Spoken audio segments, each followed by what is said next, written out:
राम मंदिर निर्माण के साथ ही भक्तों की जरूरतों का पूरा ध्यान, हर निर्माण और रामनगरी के कण कण में भगवान की तलाश।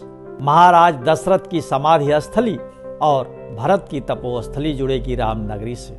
84 कोसी यात्रा मार्ग और राम वन गमन मार्ग का होगा कायाकल्प। भगवान जगत के कण कण में विद्यमान है, ये हम सुनते आए हैं, लेकिन कण कण में भगवान को तलाशते भक्तों की अगाध श्रद्धा देखनी है तो अयोध्या चले आइए, जहां मर्यादा पुरुषोत्तम श्री राम का सबसे खूबसूरत मंदिर बन रहा है। इन दिनों यहां नींव भरने की प्रक्रिया चल रही है। हर रोज हजारों श्रद्धालु रामलला के दर्शन के लिए आ रहे हैं। वे राम जन्मभूमि परिसर में नींव की खोदाई से निकली मिट्टी को पवित्र रजकण मानकर अपने साथ ले जा रहे हैं। श्री राम जन्मभूमि तीर्थ क्षेत्र ट्रस्ट और सरकार भक्तों की इस अगाध श्रद्धा का सम्मान करते हुए मंदिर निर्माण और भगवान राम से जुड़ी हर चीज को त्रेता युग से जोड़ने की कोशिश में जुटे हैं। दर्शनार्थियों के लिए रेड कारपेट बिछाया गया है तो सालों बाद प्रसाद की व्यवस्था हुई है, तो कहीं राम की राह का कायाकल्प हो रहा है। राम मंदिर निर्माण की इस कड़ी में आइए जानते हैं कैसे कण कण में राम को तलाशने की हो रही है कोशिश।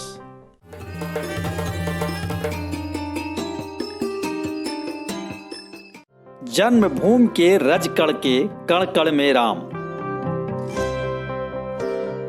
मंदिर निर्माण के लिए नींव की खोदाई में निकली जन्मभूमि की मिट्टी भक्तों के लिए आस्था का प्रतीक बन गई है। इसीलिए ट्रस्ट ने इस मिट्टी का राम जन्मभूमि रजकण नाम दिया है। अब तक देश के विभिन्न हिस्सों के तकरीबन 6000 घरों तक ये मिट्टी पहुंचाई जा चुकी है। कुछ को डाक से ये मिट्टी भेजी गई तो कुछ भक्त कार सेवकपुरम से इसे ले जा रहे हैं।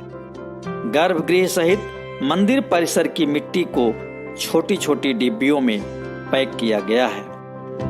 कार सेवकपुरम से अयोध्या दर्शन को आने वाले श्रद्धालुओं को रजकण भेंट किया जा रहा है। निधि समर्पण अभियान से जुड़े पदाधिकारी और कार्यकर्ता भी रजकण को वितरित कर रहे हैं। दर्शनार्थियों के लिए रेड कारपेट वेलकम। राम जन्मभूमि में विराजमान रामलला के दर्शनार्थियों के लिए रेड कारपेट की व्यवस्था की गई है।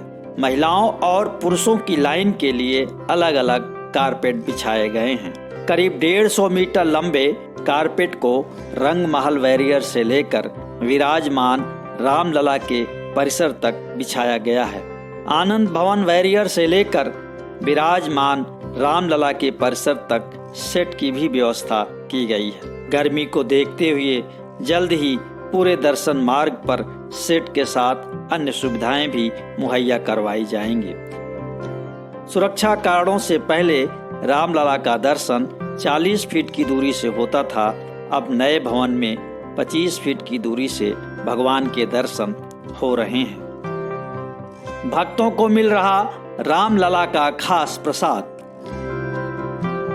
श्री राम जन्मभूमि तीर्थ क्षेत्र ट्रस्ट ने रामलला का दर्शन करने आने वाले भक्तों को एक और मुराद पूरी कर दी है। श्रद्धालु अब तक रामलला के दर्शन तो करते थे, लेकिन उनके मन में रामलला का प्रसाद साथ न ले जा पाने का कसक बनी रहती थी। न तो भक्त अपने आराध्य को प्रसाद अर्पित कर पाते हैं और न ही किसी रूप में उन्हें ये प्राप्त हो पा रहा था। लेकिन अब रामलला का दर्शन करने वालों को बड़े साइज का इलायची दाने का पैकेट दिया जा रहा है। इसी इलायची दाने का भोग रामलला को लगता है। हालांकि कोरोना के बढ़ते संक्रमण की वजह से ट्रस्ट ने कुछ समय के लिए चरणोदय के वितरण पर रोक लगा दी है। भक्तों को राम से जुड़े आख्यानों से रूबरू कराने के लिए योगी सरकार महाराजा दशरथ की समाधि और भरत की तपोस्थली को रामनगरी से जोड़ रही है। ये दोनों स्थल अयोध्या से दूर हैं और इन तक पहुंचने का मार्ग सकरा है। इसीलिए भरत कुंड से 17 किलोमीटर लंबी सड़क दर्शन नगर तक 2 लेन की होगी। दर्शन नगर के बाद ये हाईवे से कनेक्ट होकर वाया मोहबरा रामनगरी से जुड़ जाएगी। इस सड़क को 2 लेन करने पर 55 करोड़ का खर्च आएगा।